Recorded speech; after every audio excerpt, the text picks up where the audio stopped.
Aeroo are back again in a big way with their brand new smart controller. So today I'm discussing the Aeroo Pro with this brand new smart controller, how it works, what my experiences have been like, and whether this is worth the upgrade.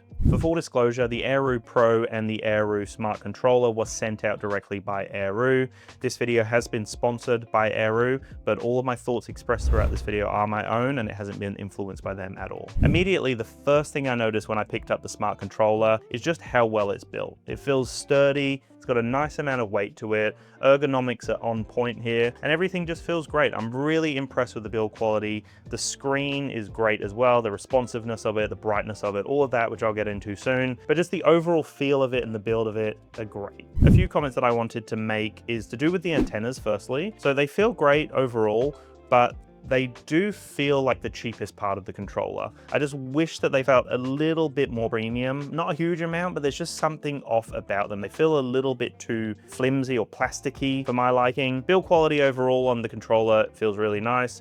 The sticks themselves are detachable and you can put them into the actual back of the controller. I find for me though, I've left the sticks on at all times, and the way that it's set up in the bag, you can leave the controller like that and it just sits perfectly in its position in the bag. The big thing I wanted to comment on, which is not just about this controller, I think it's just the way they've programmed the flight experience, but I find that it takes a little bit of getting used to get those smoother movements with the drone. I find that even like a slight movement can be a jagged turn or a little bit awkward, so it takes a little bit of getting used to. I got to the point that I definitely got used to it, but I noticed that initial movement, like when you're trying to get a smooth shot, it's almost like jagged and then you get into the flow. So until I'm really used to that, that's something that took some time to get used to. I realize it's not hugely designed into the like cinematic video and photo world. It's definitely more to do with its wind rating and payload capacity and all that kind of stuff. That is something I wanted to comment on because that took me a little bit of getting used to, even with the controller before this one. I think that's just, again, the way it's programmed. I don't think it's got anything to do with the controller.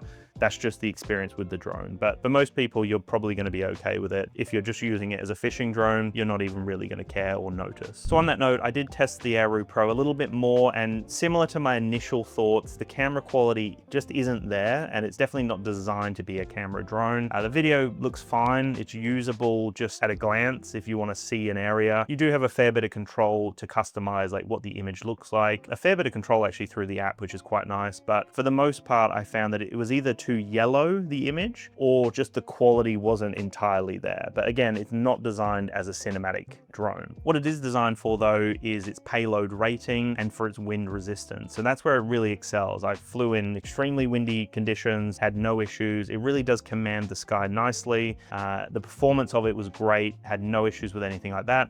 And even when I was testing the payload release, so with this new controller, I was releasing the payload. Really fun stuff here. I've got some shots that will come up now of me dropping like a pet toy and then also a shoe, and that felt very natural from the controller. I love that you can save the location as well to replicate it. If it's a fishing spot, for example, you can replicate that drop point every single time. So that works really nicely. I love that with the initial test when I initially reviewed the Aeroo Pro. So that's come across here and it feels very authentic and natural on this controller. No sort of issues with any of the functionality or how it operates. If you guys are interested in the smart controller or the Aeroo Pro or anything else on Aeroo's website, I will have some links or a link down in the video description, so check that out. It will help out the channel and I appreciate all the support, guys. Talking about the screen now on this smart controller, I was very, very impressed with that peak brightness. So 2000 nits is its peak brightness. I pulled it all the way down, and even on its lowest brightness setting, it's still really good in like direct sunlight, but you bump it right up to its peak. But even in direct sunlight, I found that there wasn't a huge amount of glare.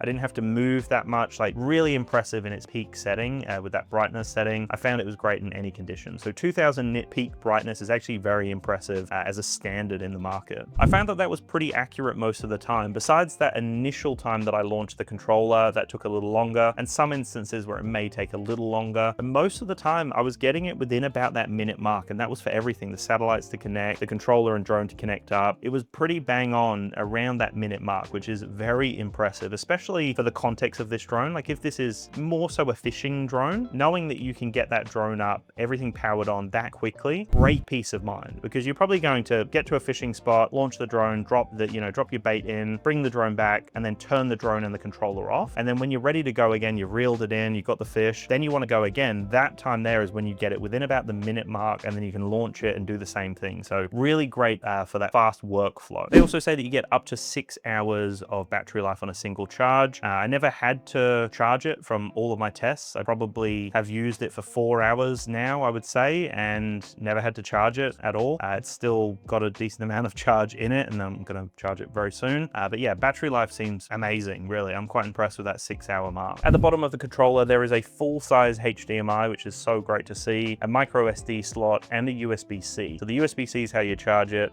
Full-size HDMI is amazing. And then with the micro SD, you can play back footage straight from the controller. So you can save footage to the controller and play it back. I had some issues during my tests. I wasn't even able to play back video through the app for some reason. I think that's just a software update that needs to happen, or whether it's the controller I'm using, whatever that may be.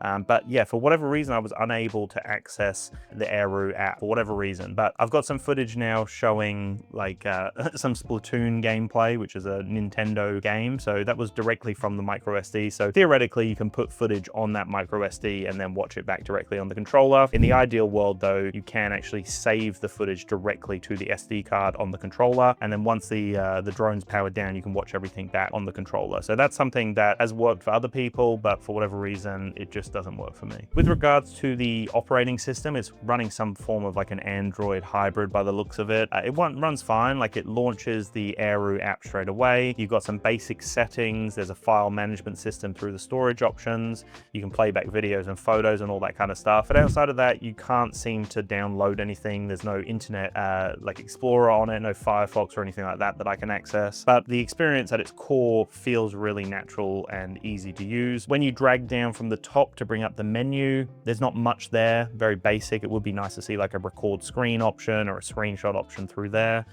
You do have the screenshot option when you drag up to go into multitasking mode, a little bit counterintuitive in that screen. So this smart controller from Aeroo is hassle-free. You don't have to worry about cables, you don't have to worry about your phone. It launches within a minute, everything's ready to go, feels great. You've got that 2000 peak brightness, 2000 nit peak brightness. So the core experience, the software, the screen, the interface, like even the touchscreen elements of it are very responsive. I found that screen that they've used is extremely responsive, so easy to navigate everything. So that core experience is there 100%. It feels great all of the time. I've had no issues with that core experience. Obviously, some of those comments I made are little things that could be improved, could be some, software glitches or bugs or whatever it may be that they can resolve very quickly and easily. But the core experience is 100% there, and I've really enjoyed using their smart controller. So I think they've done a great job. They've done a really good job here. Let me know what you think in the comments below, and I'll chat to you in the next one. Peace.